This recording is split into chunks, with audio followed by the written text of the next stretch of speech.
Good afternoon, everyone. So, Dr. Nataraju indeed proposed a few image analysis solution requirements, and Asromi from our team said, we have some of those. But then I think he's looking for deeper insights from that type of analysis. Now, I'm going to talk about how we can achieve that. Indeed, how we can achieve that in a rapid manner. So, one of the things, right, that we have understood when we were talking to, pathologists from some CROs and biotechs, that is that the studies, the projects, has a tight deadline. Right? Now, and this image analysis, the quantification, that needs to happen within that timeline. Now, how do we do that? Because development of an AI solution takes its time.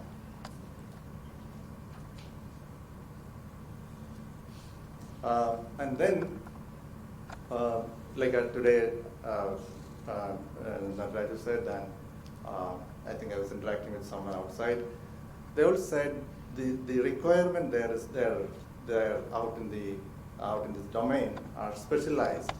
So the generic products may not meet them all. So how do we do that? So, and then, about it, there are a lot of image analysis tools available, the do-it-yourself type tools. They don't meet the kind of requirements that you have. Indeed, your time is best used in diagnosing things, in actually doing the pathologist's job, than figuring out how to use a tool. And on top of it all, it's very important that the solutions meet target specification. Today, when Dr. Vyas spoke about, he put in out all the type of performance measures that is needed to be addressed while delivering the solutions. So, and then if you have to really achieve that, the kind of coefficients that he spoke about, and if your solution needs to perform at a 90% level, and that's quite a lot of effort. So I'm going to introduce a framework that is focusing on two aspects. One, delivering solutions in a shorter time span. Second, the custom development.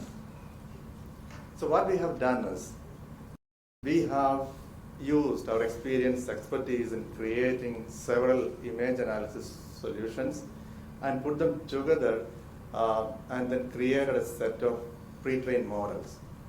So these models are going to give us a head start in development. You are not anymore developing things ground up. You're going to customize this and then tailor it for your specific requirements. And then what we have is a semi-automated data creation framework. Now, probably some of you might know this. When it comes to creating AI solutions, it's very important that we have enough data with us. We have very good training data with us, and then creating that is a challenge. There is a lot of annotation involved. There is a lot of domain expertise needed, and then the time that is taken there is occupies almost like 40% of the total development time.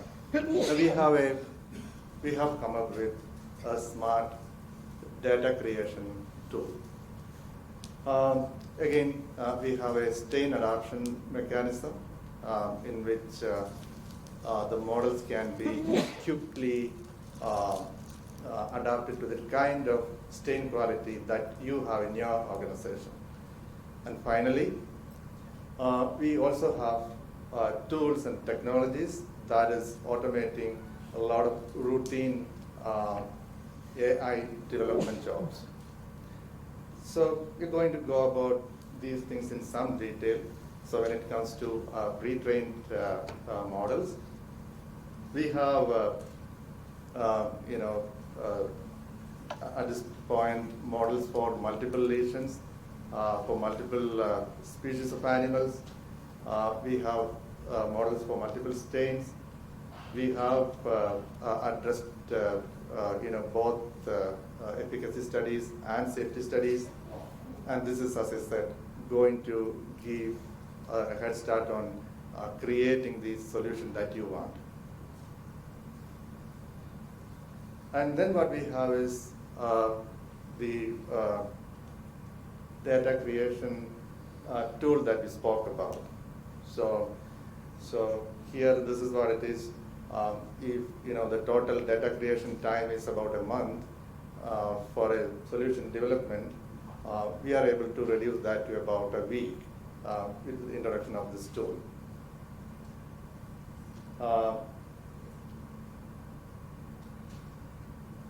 And then we have researched on this aspect a little bit. How can we, quickly make the solution work for the kind of data that you have?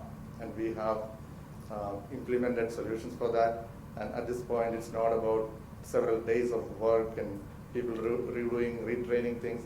It's a quick job of putting the whole solution into a framework and telling that this is the stain for which this solution needs to work, and that happens.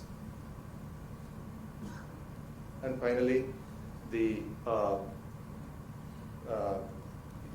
method for automating the training itself, the final development of the solution itself.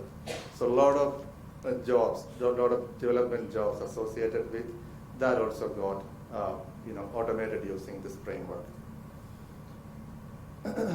Now, once a solution is developed, this is going to be available to you in any of these forms. It could be analysis as a service. Be deployed in cloud, and then this is then available for you. Or it could be an on-premise deployment for you, or we can integrate the solution with your image management system if you have one.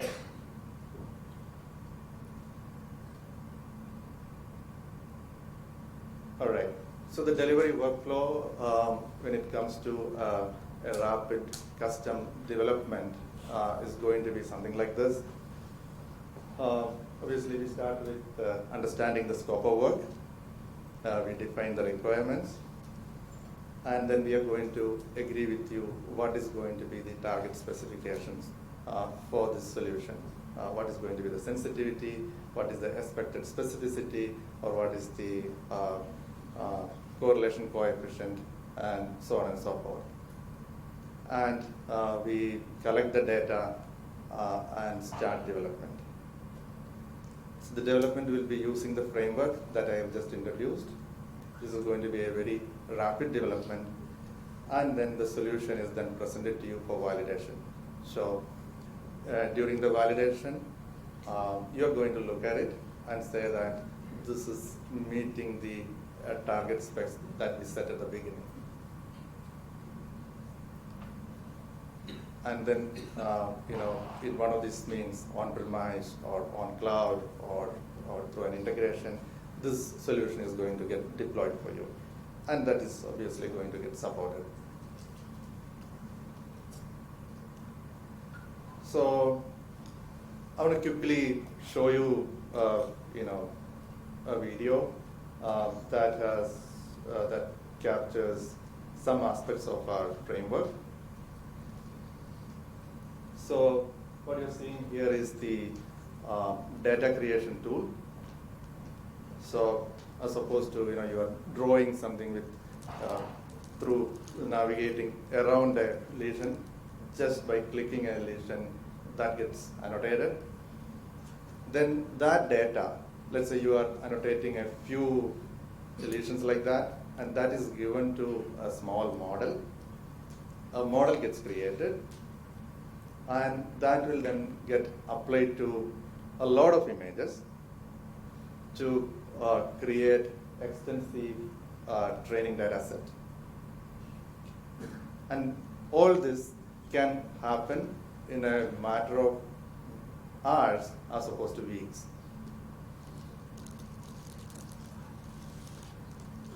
Once this is done, with the domain experts' help, the data is refined and the final model is developed.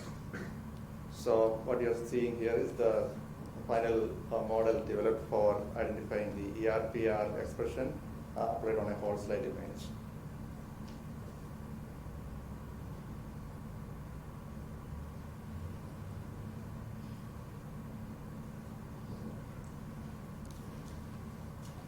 All right. So yeah, we have done a few case studies. So I just put those out here so that you may understand how is this whole framework helping us to create solutions faster, meeting the target specification. So what you see at first is the detection of foamy macrophages. So that was something that we developed in 4 weeks using this framework, and the performance of it, as you would see, is like pretty high. Similar is the case with detection of apoptosis in rat thymus. One of the problem that we have addressed is again lung fibrosis. This is indeed, as you see, when I'm talking about lung fibrosis, this was a slightly a big problem in which we have used both HND sections and PSR sections. And we have identified these lesions, the collagen, the bronchi, the blood vessel, alveoli, smooth muscle, thin and thick septa, inflammatory cells, and obviously, they're all put together, and then we finally tried arriving at a score, the modified Ashraf score. And several, I think 3-4 years ago, we collaborated with Sinjin on that, and we published that as a poster. And that time we took a while to develop this, and later on we redid this using the current framework, and then we have achieved that in like 9 weeks' time. And again, during Nataraj's talk, he was talking about achieving this type of solutions in HND images. So we have something here, wherein detection of germinal centers, which is typically done using an IHC image. And in that case, we used IHC ground truth from IHC and developed the solution for HND, and again in like 6 weeks' time. Yeah, a couple of more examples. The ERPR marker, this is the quantification of malignant and non-malignant cells in human lung cytology. Yeah, so to sum it up, this is what I wanted you to take away. We have a framework that is capable of expediting the AI development, that is capable of meeting the target specifications, that is going to be addressing your specific requirements, the specific type of reports, and that you can deploy, use in the manner that you want. Thank you. Any questions?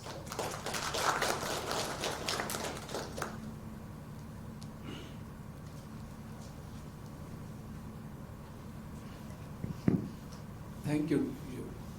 I think the earlier speaker was saying about quantification in hematoxylin sustaining, right? Yeah, yeah. So are you doing any multiplexing here? No. So that could be an answer to him. Right, so right. That because in brain, I think a lot of research is going on. Right, right. Multiple quantification has already been done in that. But if you want to do in only HND, then multiplexing would be a good answer, and I think it would need some time. You may have to create some models for that. Sure, sure. And that's going to be not a, I mean, at this point, It's not an issue. yeah, it's not a problem, just that if that kind of a requirement comes in, and that's how we have even created that Maybe I think framework. Bionic guy can, Yeah. we can ask him to do that. Sure. Thank you so much. We'll be happy to. Yeah. Tijo, question on this side again. So very naive question. Like if you see, like if you keep on developing software, you're coming with the new versions of software. Right. If you compare with the earlier software, so how much I would say like deviation you are seeing in terms of the maybe quantitation or quantification of the diagnosis part? If I say like version 1 and if I go to version 10 or version 9. So the one of the things that we are keep on looking at is improving on, let's say, a couple of things, right? One, the developed solution, how accurate, how good is it in terms of meeting the target specification. So from various versions, when we improve, we are doing that. We are ensuring that this is performing better and better. That's one. Second is that we are spreading a portfolio. We are getting into additional complex problems, like you mentioned, right? Maybe multiplexing is something that we could quickly do with this framework. That's something that we are doing with our newer solutions. And then, internally for us, we are also ensuring that our development process is more streamlined and faster. Yeah. Nice talk, Thomas. Thank you. One more query is that, are you working on neoplasms for carcinogenic studies? Uttara, do you want to answer that? Are we working on the neoplastic carcinogenetic study? Neoplastic carcinogenicity. Yeah. Neoplasm in carcino, is that the question? Diagnosis of neoplasm. Yeah, diagnosis of neoplasm. Diagnosis of neoplasm, we are working on the clinical side extensively actually. One article I saw about the prostate cancer. Yeah. I didn't see much on the laboratory. No, that's more on the human tissue. That's not on the Yeah. laboratory. That's the question. On the carcinogenicity study, we're working on the normal, not normal side, but not actually identification of neoplasms.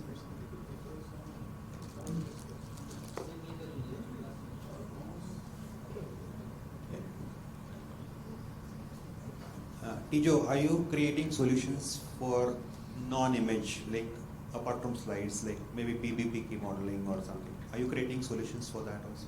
Yeah, so we have a platform for predicting toxicity, which is using the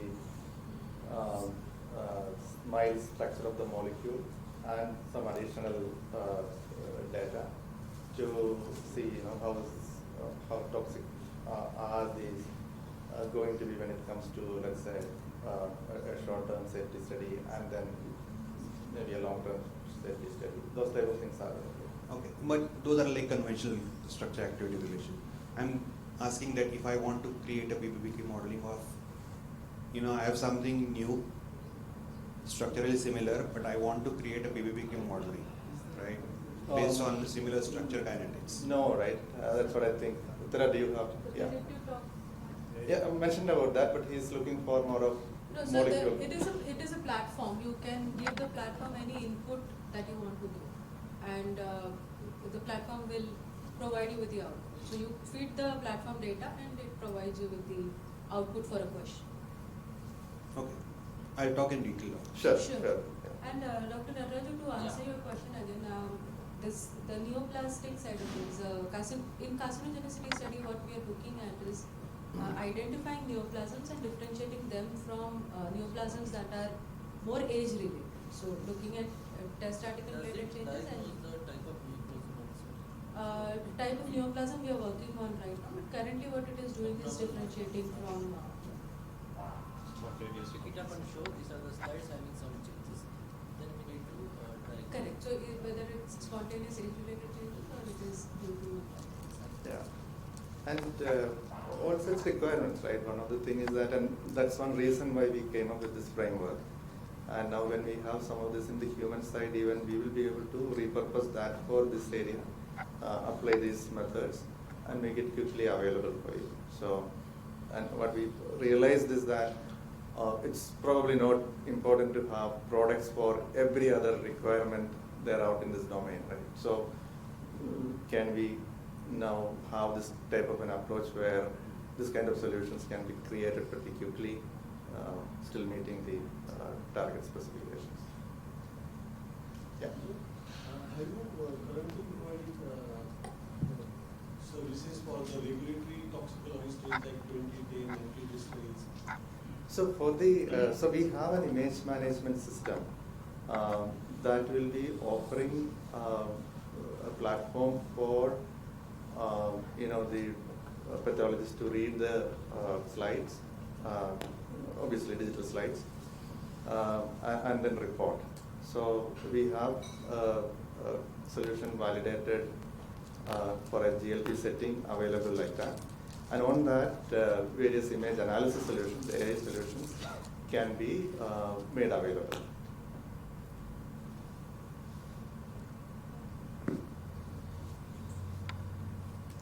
Any other questions?